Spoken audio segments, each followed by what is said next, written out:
It is Friday, August 31st, the very last day of August.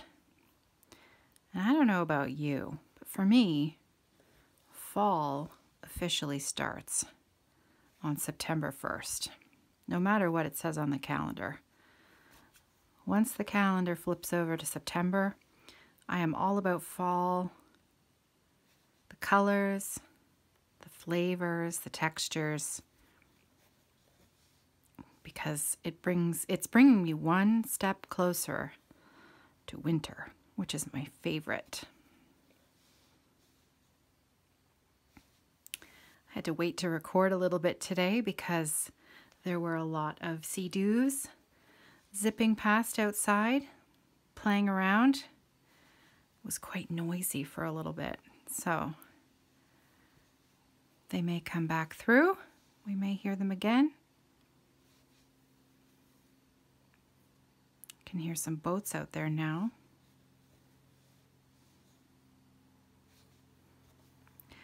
Today I'm working on my Glendon Place Dinky Dyes collaboration.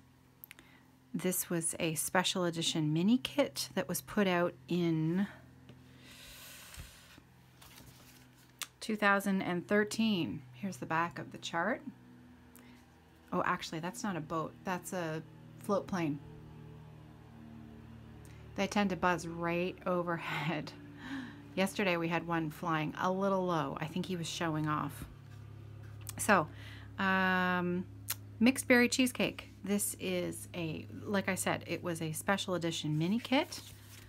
Here's what it's going to look like in the end. There are lots of specialty dinky dyes, luscious colored silks in here, lots of beads. This was unfortunately a limited edition kit, and my friend Adrian purchased it for me as a gift probably back in 2013. So this was a high tea start for me back at the beginning of the summer, and it was my high tea start, the very first video that I recorded here at the beginning of the season. So I thought it was maybe appropriate to end my videos from the cottage with this piece. As you can see, I have finished the middle motif, these 4 central motifs. This is where I learned how to sequence a fiber. My friend Adrian helped me figure it out because it was a little bit tricky for my brain, but in the end we got there. As you can see, each one of these 4 little motifs is stitched with 1 length of thread. And you start here and you go up and down and up and down, and you work your way all the way over to the left. So you start with the dark purple, and you go through the periwinkle, the natural, the hyacinth, and then the bright pink on the left there. You end your thread. It's just enough floss to finish that one motif. End your thread, start with a new end here, and then you do the same, back and forth and back and forth. And then you just work your way around the design. Pretty straightforward once you get the hang of it. It kind of frightened me for a while, and that's why it sat in my stash for so long, even though look at how pretty that is. So I'm getting excited about, being able to finish this one this year, because it's not my usual mammoth piece. So, and I did that on purpose because I would like to at least finish a few of my high tea starts this year. So, oops, I of course closed up my pattern. So let's get that back open for myself so I can see what I'm doing. 5, 6, 7, 8, 9, 10. Okay.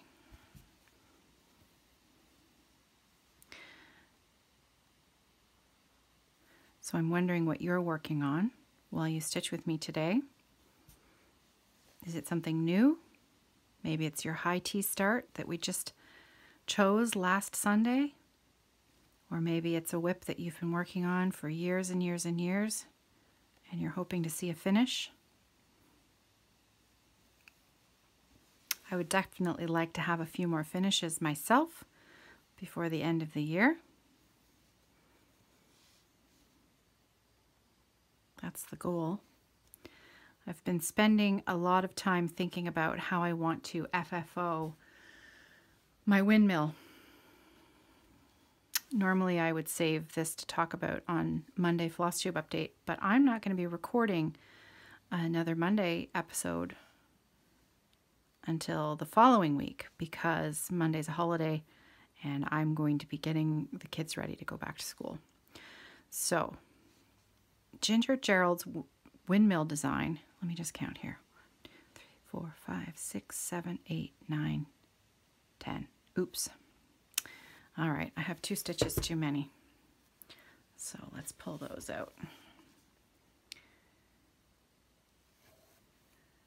If you've watched my last few FlossTube episodes where I talked about where I showed his design and that I had finished the stitching, and I was really waffling about how to finish it.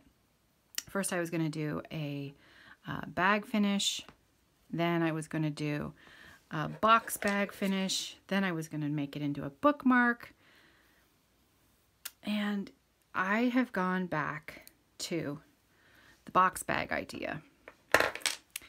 And I've looked at a few different design ideas, both on Pinterest and Instagram. And I think if I use some batting that I've got at home, I think I've got a way to do it. Anyways, I've been kind of puzzling it over in my brain. You know how when you sort of are working away on something in your mind and you can see how it's going to look when it's finished? Well, that's kind of what I've been doing.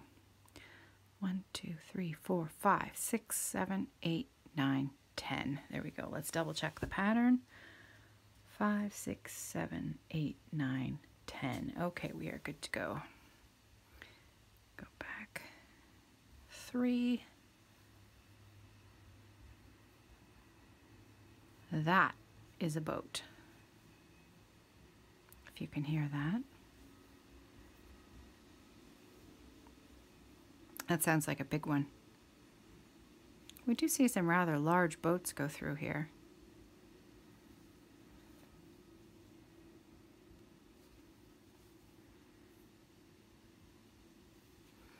I've also been working quite a bit on my carriage house sampling. Frederica, the bird. I posted a picture on Instagram yesterday because I'm working my way across the top border, trying to finish that top border before I go home. And one of the DMC colors that's required, I think it's 3857, I must have taken it out of my project bag and used it in something else because it's not in there. And I have definitely stitched. Well, actually, you know what? I've got it right here. Let me show you. I'm going to tuck it right on top of what I'm stitching now. Whoops. So, sorry. Excuse the hubbubaloo here. Okay, so, whoops. Lots of rolling and shaking going on. Okay, so you can see my little empty diamond here. This is where 3857 goes. And if you look over here, you can see this one that's filled in. That's the color that's missing. So I know I had it. I know it was in my bag, and now it's gone. So can I remember what project I used it for? Haven't got a clue. So, and it's not like there's an LNS or a Michael's or a Hobby Lobby or anything like that anywhere close by. So I've had to leave that poor little diamond empty. So once I get home, you can guarantee that I'm going to, before I forget, I'm going to look for probably just another skein. I suspect I have a duplicate skein in my unused DMC stash, and then I will be adding that in to this project so that next time I work on it, I don't run into the same problem. Anyways, back to the chart at hand.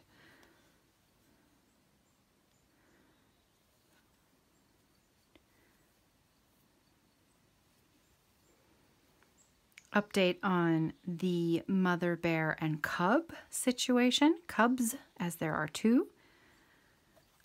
We haven't seen them in over a week and a half. We haven't seen evidence of them in over a week and a half. No fresh scat, no overturned rocks. We are pretty positive that they have indeed moved on to their next location, which is, what the gentleman told us would probably happen. And sure enough, 1, 2, 3, 4.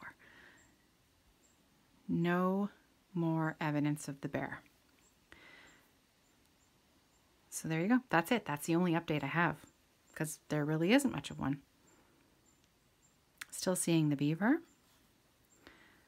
Still hearing the beaver first thing in the morning.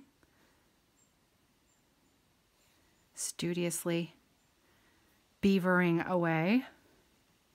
See what I did there? I know, my jokes are terrible. I love corny jokes, as you all know by now.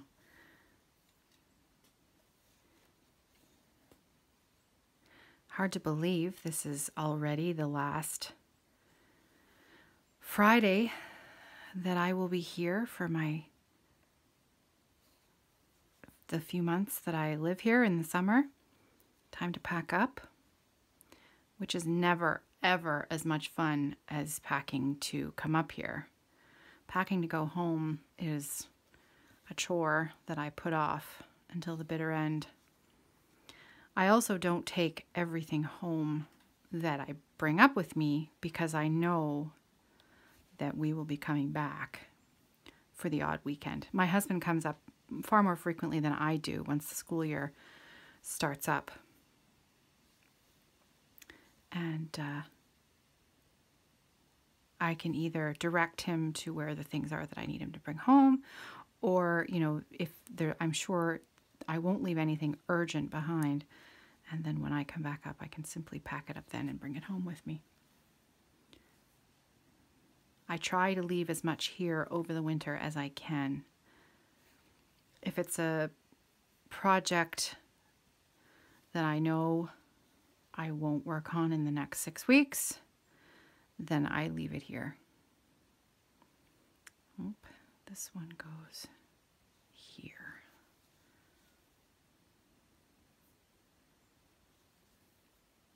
One less. Okay.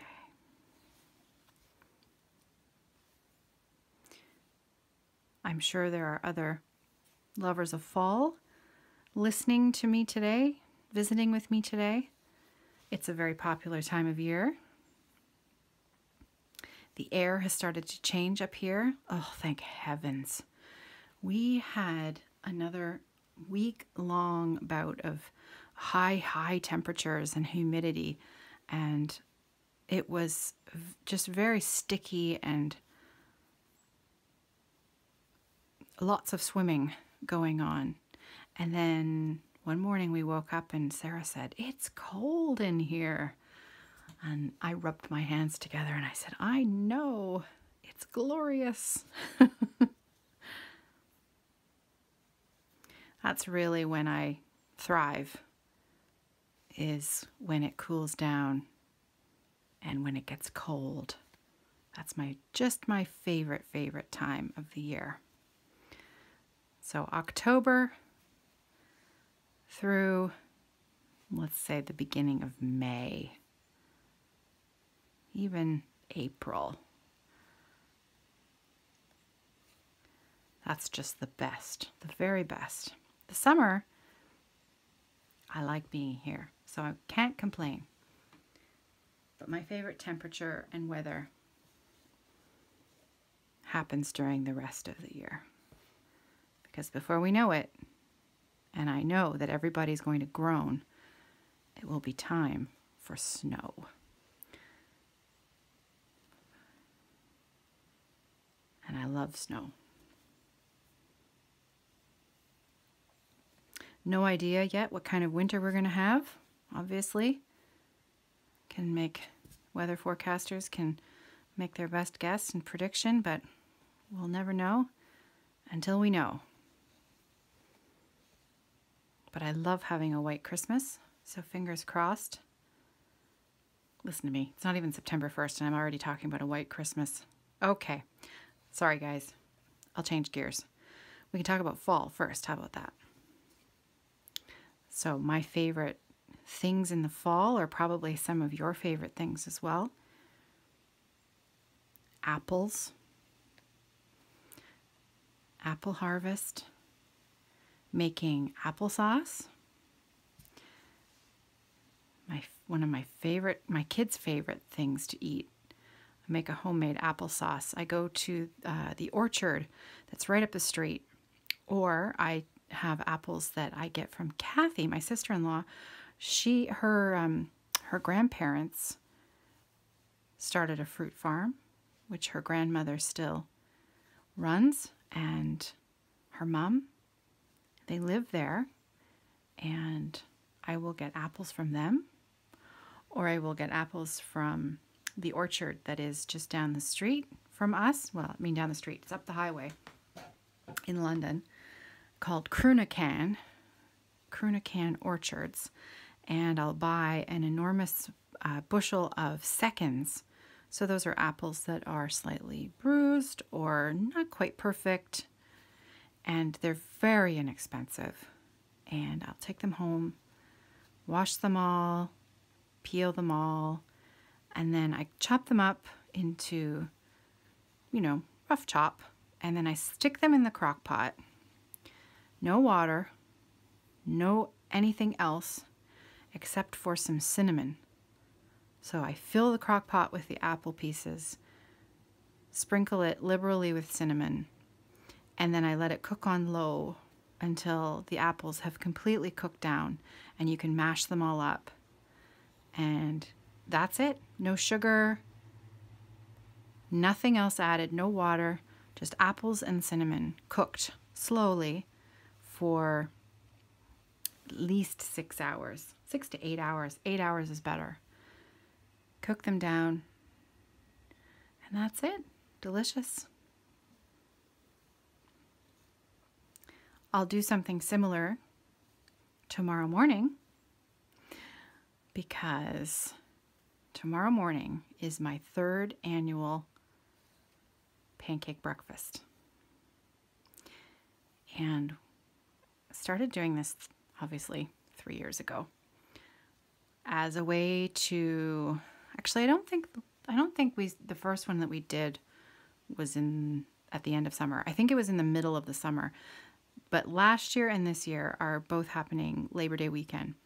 And so we're closing the summer with the pancake breakfast. And we invite all of our neighbors, friends, and whoever is visiting them for the weekend to come and have a cup of coffee and some pancakes with us for breakfast.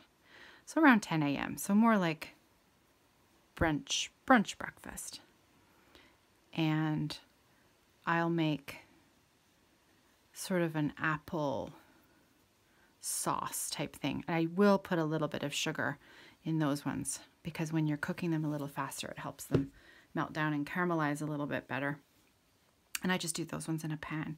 So there will be some apples and some cut up fresh peaches, which are my favorite. And we'll put out some chocolate chips because the kids like putting those on their pancake, and some sliced bananas, and lots and lots and lots of maple syrup. We'll probably have at least 25 people. And if everyone shows up who says they're showing up, it could be more like 30. So tomorrow morning, Saturday morning, you can all think of me. But you know what? It's so much fun. It's a great way to end out the season. See everybody and say goodbye until we see them at Thanksgiving. Canadian Thanksgiving is in October, unlike the American Thanksgiving. Ours is early this year. I think it's the 6th, if I'm not mistaken. We will be up here for that. And I'm hoping my parents will be up here for that as well this year.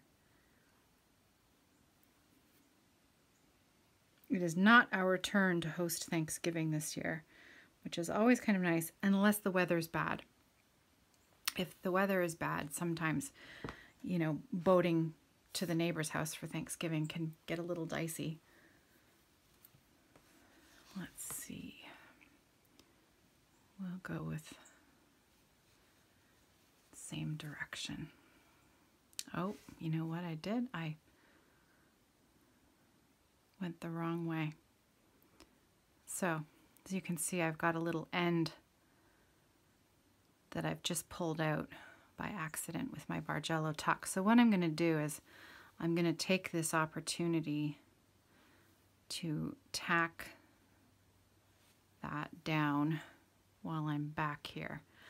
That's going to create an extra little bump in the back of my fabric, but at least it will be secure. And I'm going to just take one more little guy there,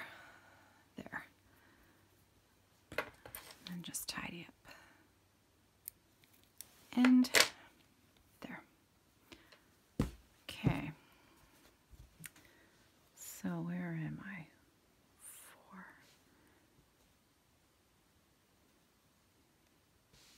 3.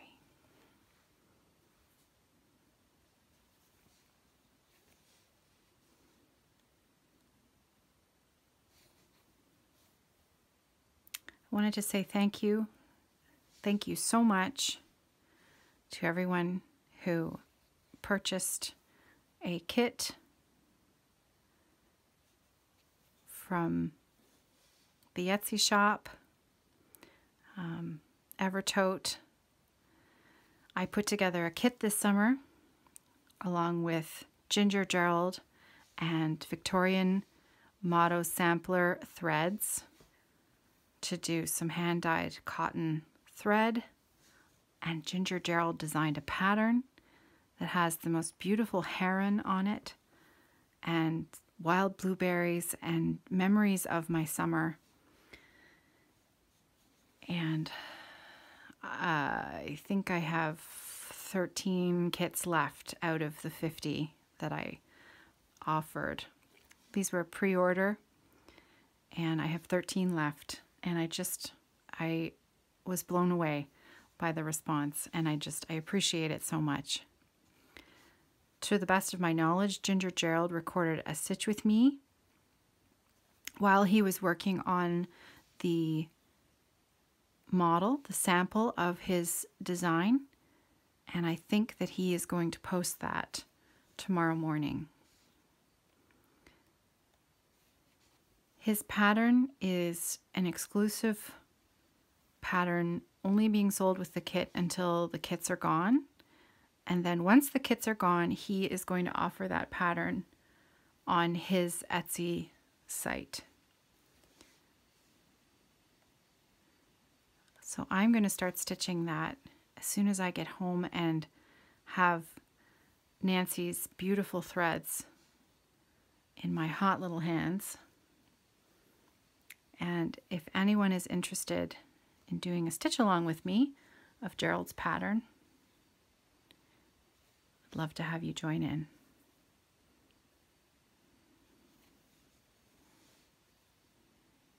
Isn't this color beautiful? So, so pretty. She did a very good job. So I did describe this before on FlossTube Update, but now I can actually show you nice and close up. So this was the thread that came, that you do the fiber sequencing with. And as you can see, it changes color from the dark purple, which is called Mystic Pools, and it works its way through this lighter purple, which is called Kiribili, and then natural, no, sorry, this is the, excuse me, Mystic Pools. It doesn't go in the same order as the card, pardon me. So Mystic Pools moves into Hyacinth which is a periwinkle, and that's the color that I'm using now. And then it works its way into a natural, over to the kiribili, which is the purple, and then all the way over to this beautiful brambleberry, which is this raspberry pink color. It's just so pretty. So this is the thread, the specially dyed thread that's used for the center part, as well as these 4 points here, and also the outer border here. So that thread is used for that. And then these larger sections, like the one that I'm working on now, she gave, Dinky Dyes provided individual lengths of thread, silk floss, to do those larger sections, and then provided this very handy cheat sheet so that you can tell what's what.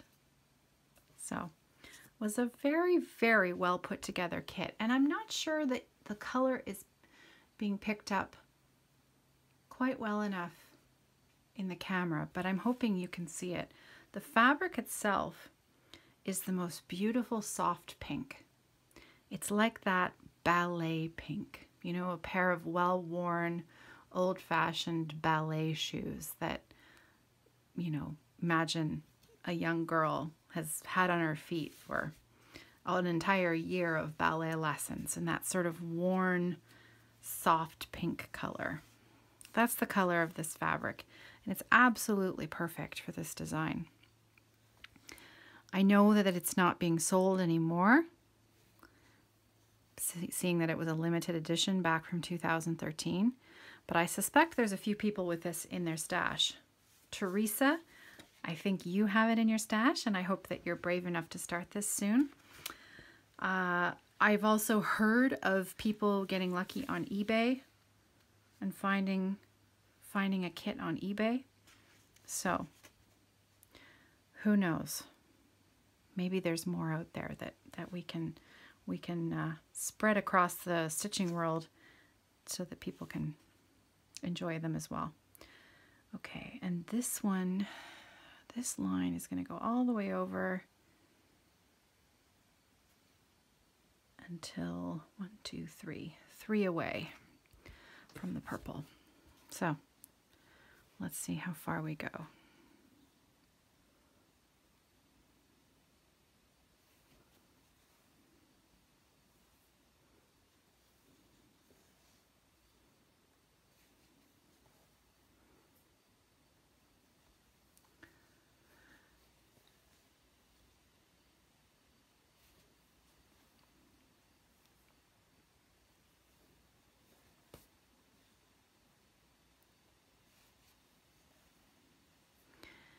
I think that that's going to be it for me today. Slightly shorter video today, but I'm actually recording this video and procrastinating on packing. I really need to start packing. I don't want to, but I really should get to it. I hope you've had a great Friday. I hope you get lots of stitching done this week. I hope you'll join us on the Facebook group, Friday Off the Grid. We have a lot of fun over there. A lot of encouragement, a lot of amazing stitching. Just beautiful, beautiful projects over there.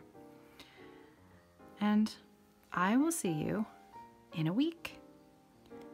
The next video I will put out will be the very next Friday Off the Grid. Next Friday. And then we'll talk about the next series of knitting videos, which are going to be sock tutorial on the following Monday FlossTube update. So happy stitching. Have a great weekend.